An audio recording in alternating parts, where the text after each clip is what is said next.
Hey there everyone, and welcome to some more RPG horror story cringe with DnD Doge. In today's episode, we have a tale about a dungeon master that takes a player's creative way to roleplay a spell as an excuse to cause deaths of NPCs. A story about a player that does disgusting things, then claims homophobia when he's kicked out, and much more. So, without further ado, let's get into these stories.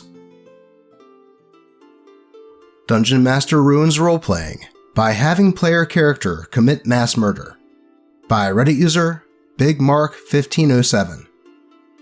I have been playing in a campaign with my friend, the DM, and their girlfriend, a female elf sorceress, and myself, a male human fighter. We had initially had another friend play before he dropped out due to having another child and being a father. In our most recent session, I had leveled up and I took the telepathic feat from Tasha's because the elf sorceress had psionics and was able to communicate telepathically with the party. So I had thought it would be cool for my character to have this power, but be unable to control it, thus taking lessons from the elf to hone the skill so that he could use it appropriately. You know, role-playing. However, I did not take into account that the DM would literally have anyone I tried to contact roll a saving throw, and if they failed, they would die, including a young child that the party had taken in and one of my character's parents. This caused a rift between the party characters and set my character up to face prison time after being tracked down by the DMPC, an investigator crime solver. I ended up in prison where my character would be stabbed in their sleep, fighting back and ultimately succumbing to his bloodlust. He was a werewolf, and this ended combat with the assassin returning to his cell and locking himself away. My character would end up ultimately meeting with the BBEG, who would cast Feeble Mind on them, reducing them to an incoherent idiot who could no longer communicate intelligently. Complete and utter overkill. Am I the a-hole for wanting to quit this game? As nothing bad seems to happen to the rest of the party, at least not of this magnitude. Yeah, I would agree that is a bit much to throw at OP's character, just because they wanted to roleplay learning a spell. I mean, if the DM wanted to roleplay that the spell would sometimes not work, or have some other type of thing happen, that would have been alright. Not have the failure of the spell physically kill NPCs. Then for the DM to have OP's character go to prison and get attacked by a freaking werewolf. It makes me wonder if OP did something that the DM took as a slight and is using in-game tactics to get back at him. So no, I don't think OP is the a-hole here. If I were them, I would say something to the DM about it, and if it can't be resolved, I would get the hell out of there. I mean, talk about overkill. Let's move on. My players won't give me a chance to improve. By Reddit user Ethan085. Before I say anything, I want to preface that this is not the worst story, and that these are not generally bad people that I've been playing with.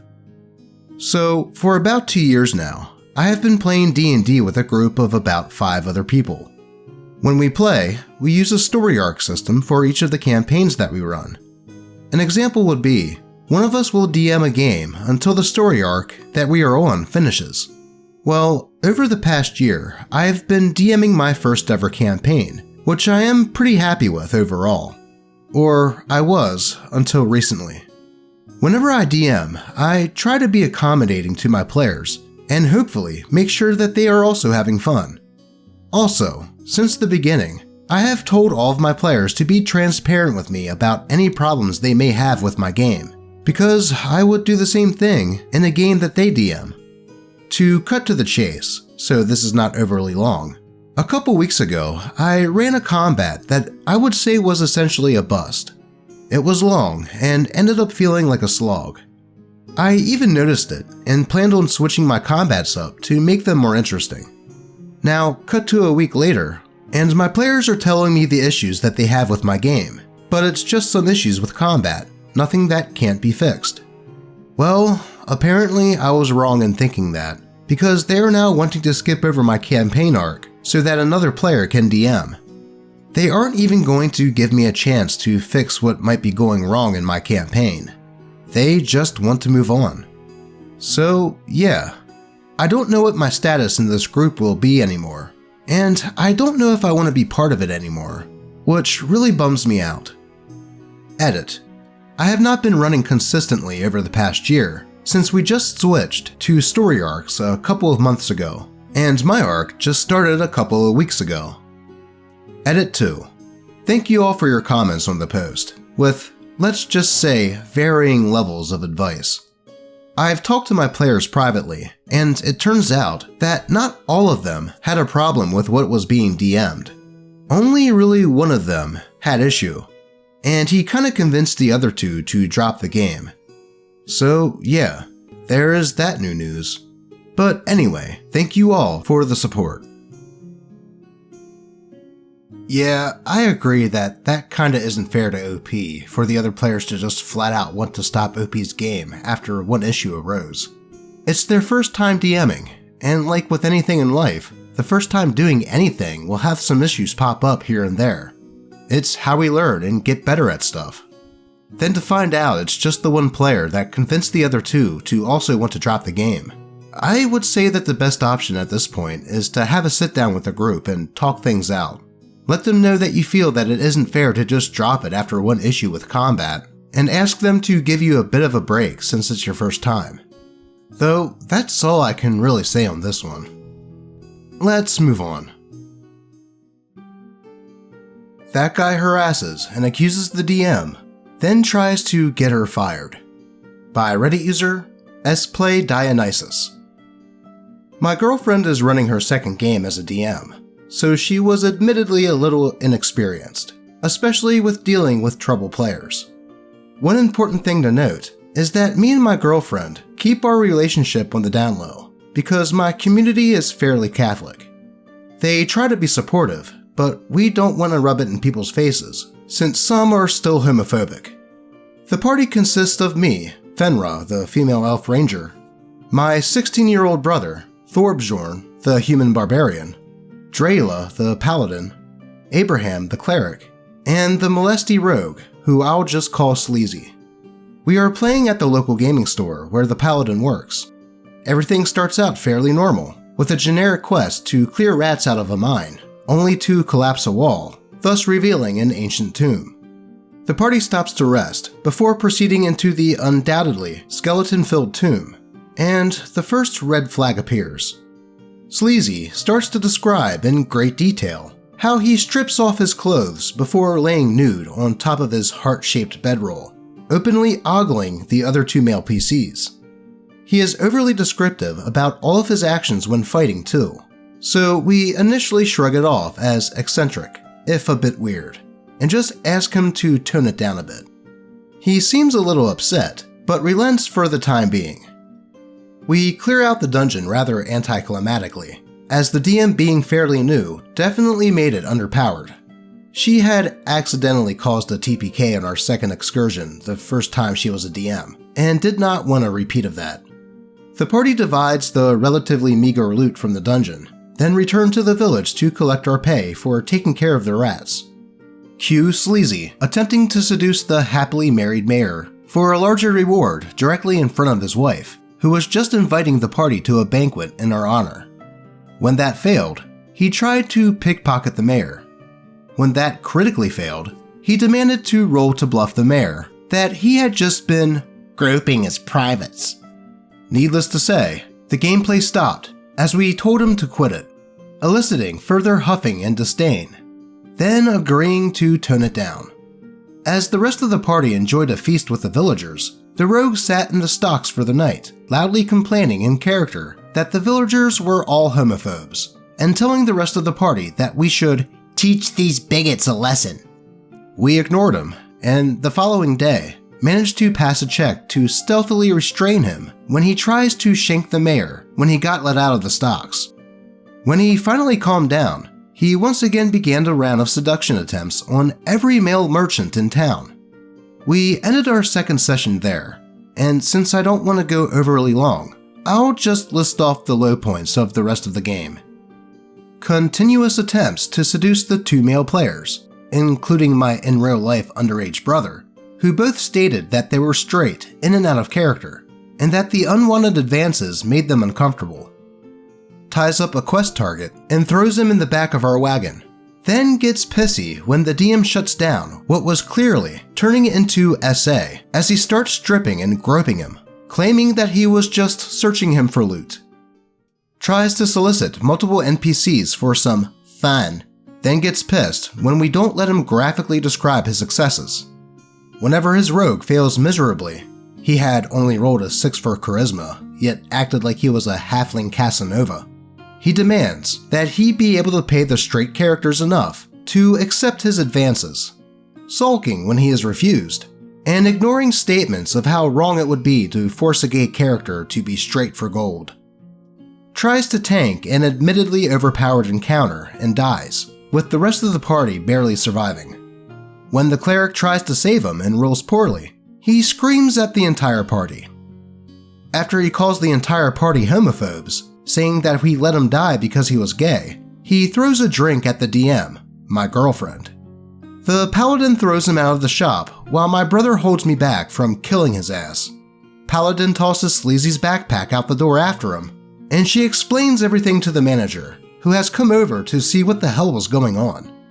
The manager then tells Sleazy that he is banned from the store, then closes the door as Sleazy starts to yell about everyone being homophobic. Sleazy makes multiple calls to my girlfriend's work, pretending to be customers that she has used homophobic and racial slurs against, demanding that she be fired. Over a freaking game. Thankfully, this failed, as her manager is my cousin, and one of the few people that knows that we are lesbians. Ergo, probably not homophobic. Sleazy posts multiple negative reviews online about the game store, again, fabricating lies about hateful behavior and bigotry. The store is still going strong, as of posting. Unfortunately, this experience left my now fiancé so upset that she has not tried to DM ever again, and it was a few months before she even wanted to play again. Well, would you look at that? Another instance of someone being a god-awful human being and then using their identity as a shield against being criticized for being a piece of crap. Just the fact that he wanted to roleplay straight characters doing things with his character is disgusting. I really do hate it when people do this, because it puts a bad light on the gay community as a whole. Though, as a gay guy, I can say without a doubt that there are definitely people out there that fetishize that type of thing. And like OP said, that is just so messed up. Just imagine that the other way around. There is already something screwed up that does that, and it's called conversion therapy. Then, if I'm being honest, I think the moment that Sleazy started hitting on OP's underage brother should have been the moment that he was thrown out of the store. That passes a point of being that guy to being a predator. But thankfully, he was eventually thrown out. But then he just couldn't let it go and decided to go bitch-made and try to get OP's girlfriend fired and the store shut down, all because he couldn't face the fact that he was a piece of shit. It is good to hear that OP's girlfriend did eventually get back into playing, and hopefully she regains the confidence to start DMing again. I think we're gonna need a kitty palate cleanser after that story.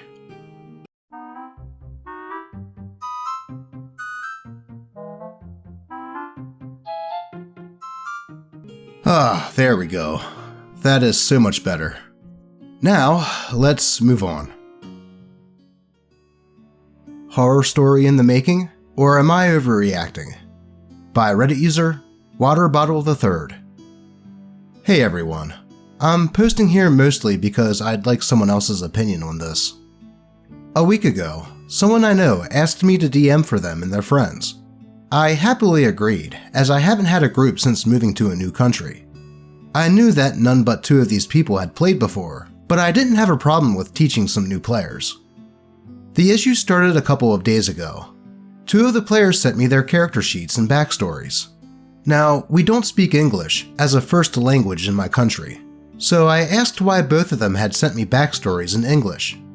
Well, it turns out both of them used Chat GPT to write their backstory for them. Their excuse being, I had a character idea, but didn't want to sit down and write the whole thing. Honestly, I found this very dumb. I can sort of understand not wanting to sit down to write, but by doing it this way, you're not even playing your own character, just something that an AI wrote for you. I think it's kind of sad since this was meant to be a long campaign. On top of this morning I found out that one of the players invited 2 more people to the party without asking anyone.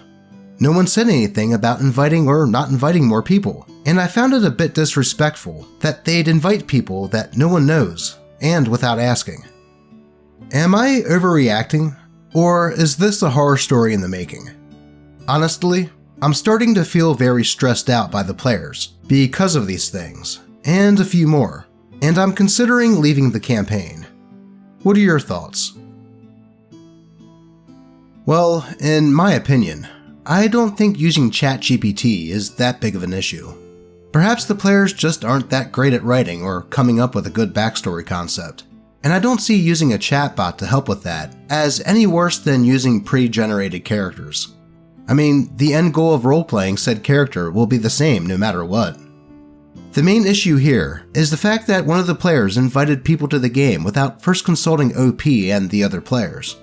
It shows that that player has no regard for how other people would feel about that. So, is this a possible horror story in the making? Perhaps, but it's not the worst case scenario yet. I'd say just have a talk with that player about why it's not cool to do that without asking. And also make sure to have a session 0 to lay down some ground rules before you start the game. Let's move on. The Story of the Uncommunicative Player by Reddit user BrilliantWorry4446. So this is comparatively quite a tame horror story, and low on drama too. So I might post this over on DM Academy because I feel like people can also learn from it. I'll try to keep it brief. While I'm usually a GM, I joined a game as a player that was arranged by finding like-minded people who have already played together for the most part and would likely mesh well and take on the game with responsibility and accountability, with a bigger focus on character roleplay and learning an updated system together. This was a group of mainly late 20s to 30s people, with player being the decisively younger one, which I think mattered. Following the story hook explanation, characters were made and backstories drawn out. Here lies problem number 1.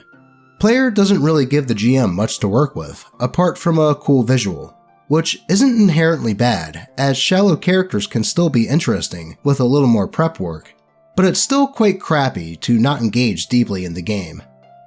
We also set a time and day to play consistently, weekly.